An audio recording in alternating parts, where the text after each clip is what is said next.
my god, it's burning!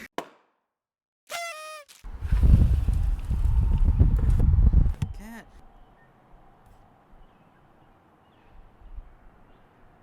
And goodbye.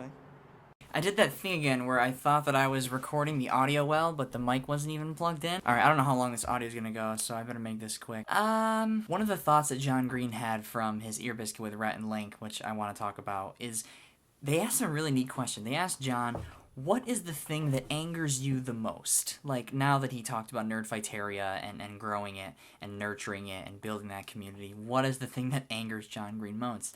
And he said it was nuance. It was people's inability to acknowledge nuance and see that things are complex. And this goes back to my thought, I blogged about this a couple of days ago on my Squarespace home base. I talked about, like, all or nothing thinking, and how all or nothing thinking and taking our focus in terms of extremes is really, really damaging. We begin to see things in simple terms, and we look for answers, simple answers that will fix everything.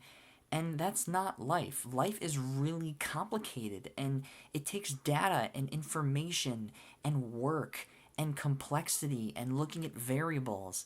It's not all about all or nothing thinking. All or nothing thinking on terms of actions and on terms of ideas and perspective. Like, those are two different things. There's all or nothing thinking and ideas, which usually regulate actions, but then there's, like, taking action in all or nothing ways, as if you're completely desperate about something, or nothing really matters at all. And this goes back to John's video as well, when he was talking about, like, when you tell somebody something and you want them to do something, like you want them to take a certain kind of action, it's very easy to, like, say things in ways that make them fear for their lives and think, if I don't do this, then I'm going to die. It's easy to get people to feel desperate that way. It's probably harder to build a genuine connection and actually trust the person. The gray areas and things bring a lot of uncertainty, and that scares people. Instead of looking at things as black and white and it being simple with yes or no, this or that, plain answers.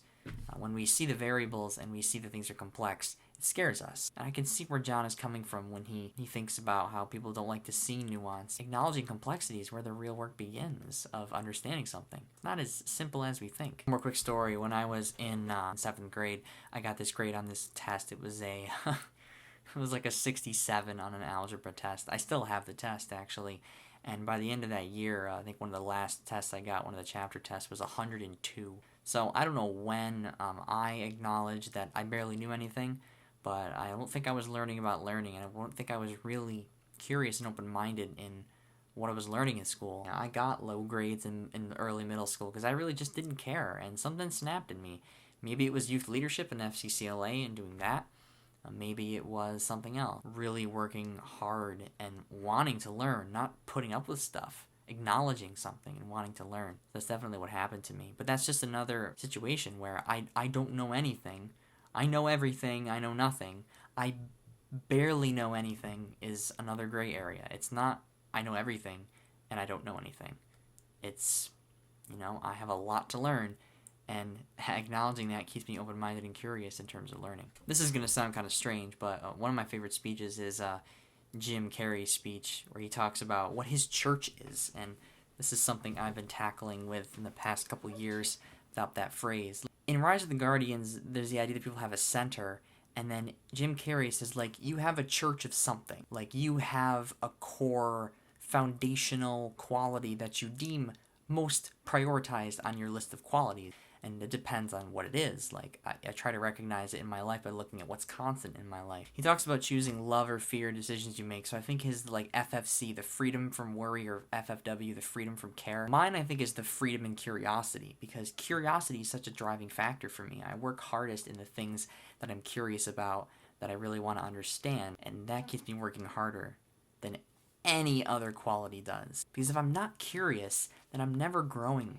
I'm never trying to expand, understand, and engage if I'm not curious about something. I guess my question to you would be, like, what... It's another way of thinking. A center, a church of something, whatever analogy you want to use, no matter how we get to that meaning. I think the actual quality chosen is the important part, whether you call it a church or you call it your center. The church of strength, the church of love, the church of perseverance.